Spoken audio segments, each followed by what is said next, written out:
Flags are at half-mast tonight following the shooting death of a police officer in the West Auckland suburb of Massey this morning. The officer was killed after police tried to unsuccessfully stop a vehicle at 10:28 this morning. A short time ago, an emotional police commissioner, Andrew Costa, held a press conference and had this to say. Unpredictable and absolutely tragic event. We have a large investigation team working to establish the details of what occurred. We can confirm the following details. At around 10:28, a vehicle of interest was seen by police and the police unit concerned attempted to initiate a routine traffic stop. Lights and sirens were activated and police attempted to stop the vehicle. However, officers quickly lost sight of it. The vehicle was located a short time later, crashed on Naila Drive. Police approached the vehicle and a man got out armed with a long-barrelled firearm.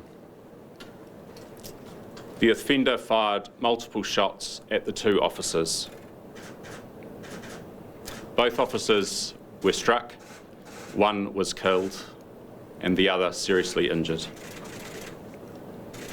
The injured police officer was transported to Auckland Hospital where he is in a stable condition. A member of the public also sustained serious injuries and is presently stable at Auckland Hospital. The offender got into another vehicle and fled the scene with the second person. The Armed Offenders Squad was immediately deployed and the area has been cordoned off. The second vehicle was located abandoned at a nearby location and the two occupants fled the scene. We have located a firearm of interest and we are following strong lines of inquiry, including speaking to two people of interest. We're speaking with a number of people, including witnesses and neighbours on Naila Drive. A general arming order remains in place across Auckland and will remain so until we are confident that it is no longer required. Police Commissioner Andrew Costa. It's the first police death in the line of duty since Senior Constable Len Snee was killed during the Napier siege in May 2009. Waitemata District Commander Superintendent Naila Hassan spoke briefly after the tragedy affecting not only her patch but every police officer and their families.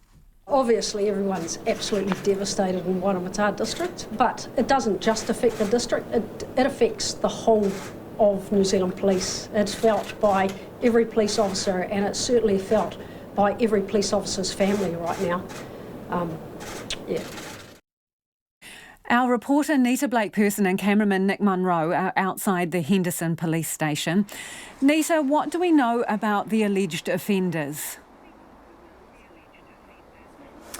Well, we're still trying to establish a lot of the facts around who these people are, Lisa, but it would appear there are two people that the police are speaking to, and it's not clear, though, whether those are the two people who've been involved in the incidents earlier today. So there was the original man who is alleged to have fled police, crashed and then shot at officers, one fatally when they approached his crash car, and then there's a second person who then drove away with that offender. So other than that, we're not sure whether this is a gang-related incident, whether the firearm, which has since been located, was registered to anyone, whether those people had any firearms registered to them. But the general arming order, which is in place tonight, indicates that police do still have concerns. They've said that those concerns aren't necessarily for the public safety, that's not what they're worried about, but they are still keeping all officers across all districts armed tonight. And what is happening this evening with the police response at the scene and beyond there? So the cordon still remains in place. That was in place earlier today, and all officers, as I say, across Auckland will be armed. Police aren't ruling out further raids as they try and establish exactly what has happened today and whether the people that they are speaking to, who we understand are cooperating with police, whether they are the ones that they need in relation to this incident. But police are asking people to take care this evening as they still try and establish the facts of this unfolding incident. And what do we know about the officers involved? The two officers, we know that one of them had not been with the force for a long time. Superintendent Naila Hassan, who's the area commander out here, was visibly upset when she spoke to media today, and it's obviously affected this station as well as a range of others. If you're watching behind me, you might see that there's a candle lit and a number of flowers have been placed here in memory of that officer who has been killed in line of duty.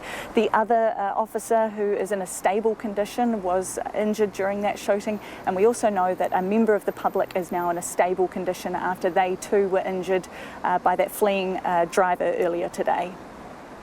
Thank you, Nita. That is Nita Blake-Persen, who is outside the Henderson police station where the media have been briefed on that fatal police shooting from earlier today. And Linda Cooper, the councillor for Waitakere, has got in contact. She sent us an email and says, I live in Massey, West Harbour, in the community and represent Waitakere on the Auckland Council. I've lived here for over 25 years and attended Massey High School, and my daughter's after me. Our community is a quiet Westie suburb. We have our good and our bad, but I've always felt safe. Everyone's friendly and family focused. It is a very sad day. Our Henderson police are part of our community, family, and work with us to make our neighbourhood safe. I'm bracing myself for when the officer's name is released, as we know so many of them personally. Good people just doing their job and keeping us safe.